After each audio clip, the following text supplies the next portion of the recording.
네, 집권 여당이 된 민주당은 그동안 윤석열 전 대통령의 거부권에 막혔던 법안 처리에 속도를 내고 있습니다. 오늘은 내란 특검을 포함해 이른바 3대 특검법을 국회 본회의에서 통과시켰는데요. 조희대 대법원장도 수사 대상으로 거론했습니다. 이기상 기자입니다. 3대 특검법이 국회 본회의를 통과했습니다. 오늘 더불어민주당과 조국혁신당 주도로 찬성 194표, 반대 3표, 기권 1표로 3대 특검법을 가결시켰습니다. 3대 특검법으로 12.3 비상계엄 선포 관련 내란 특검, 공천 개입 주가 조작 의혹 관련 김건희 여사 특검, 해병장병 사망 사건, 은폐 의혹 관련 최상병 특검 수사에 법적 기반이 갖춰진 겁니다. 3대 특검법 모두 윤석열 전 대통령 부부를 정면으로 겨누고 있습니다. 규모와 수사 기간에서 역대급 특검입니다. 내란 특검은 준비기간 20일, 수사기간 90일에 연장을 하면 최장 170일 수사가 가능합니다. 2016년 국정농단 특검의 120일보다 50일 더 긴 겁니다. 김용민 더불어민주당 의원은 조희대 대법원장이 12.3 비상계엄 때 뭐 했는지 의심하는 부분이 있다며 조 대법원장까지도 수사가 가능하다는 입장입니다. 비상계엄 전후로 윤 전 대통령과 연락을 주고받은 국민의힘 의원들도 내란 선전, 선동 혐의로 수사선상에 오를 가능성도 제기됩니다. 특별검사는 민주당과 조국혁신당이 각각 후보자를 추천하고 이 중 한 명을 이재명 대통령이 임명합니다. 채널A 뉴스 이기상입니다. 민주당은 대통령 임기 중 재판이 중단되는 법안과 선거법 개정안을 다음 주 안에 처리한다는 계획입니다.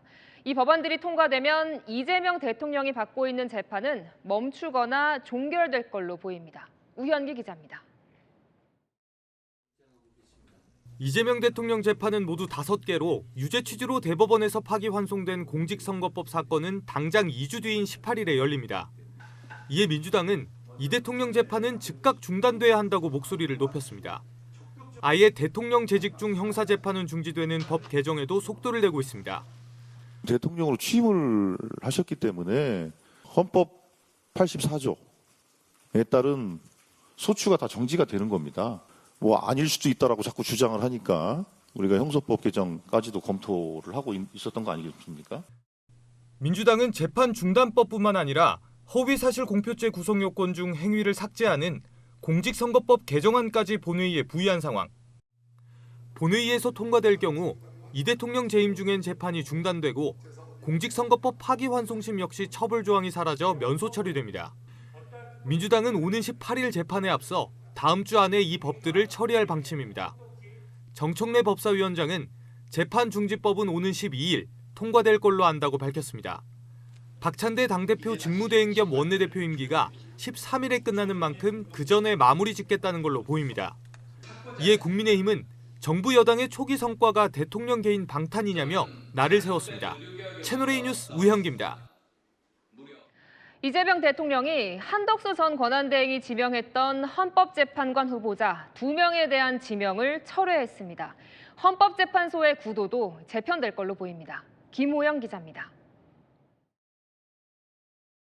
이재명 대통령이 헌법재판관 후보자 2명에 대한 지명을 철회했습니다.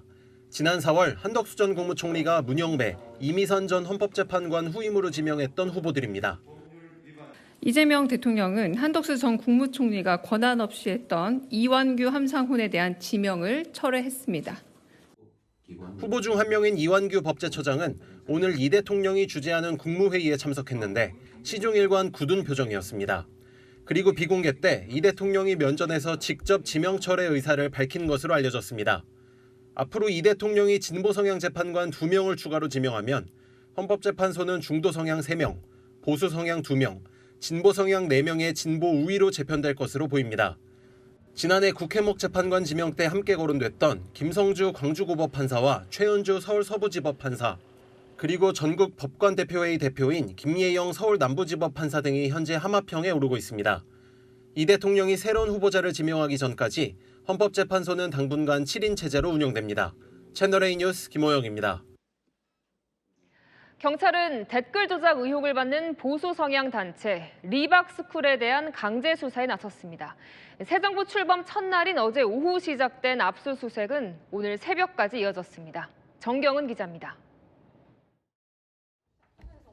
경찰 수사관이 서류철이 담긴 상자를 들고 나옵니다.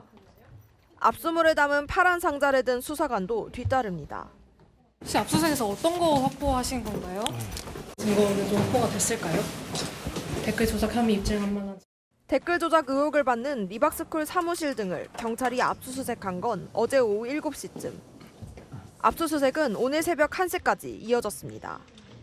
경찰은 리박스쿨 손모 대표의 휴대전화도 압수수색했습니다. 댓글 조작 혐의는 인정하시는 걸까요? 김문수 후보와 어떤 인연이세요?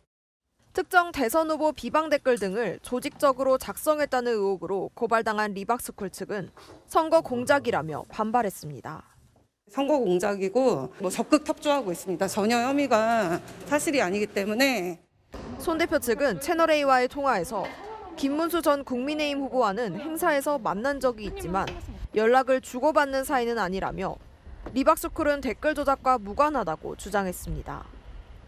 경찰은 압수한 컴퓨터와 손 대표 휴대전화 등을 분석 중입니다. 채널A 뉴스 정경은입니다. 네, 민주당은 대법관을 30명까지 늘리는 법안도 추진 중이죠. 조희대 대법원장이 공론의 장이 마련돼야 한다며 제동을 걸었습니다. 권경문 기자입니다. 대법원으로 출근하는 조희대 대법원장. 대법원 청사로 들어가기 전 언론 앞에서 대법관 증언에 대한 입장을 밝혔습니다. 국민을 위해서 가장 바람직한 개편 방안이 있는지 국회에 설명을 하고 계속 협조할 필요가 있다는 생각이 공론의 장이 마련되길 희망하고 있습니다. 현재 14명인 대법관 수를 단계적으로 늘리는 법원 조직법 개정에 대해 공론화가 부족하다는 취지로 사실상 반대했다는 분석이 나옵니다. 어제 국회 법제사법위 소위는 국민의힘 의원들이 의회 독재라며 퇴장한 가운데 더불어민주당 주도로 법원 조직법 개정안을 단독 의결했습니다. 개정안이 국회를 통과하면 대법관은 이재명 정부 기간 30명까지 늘어납니다.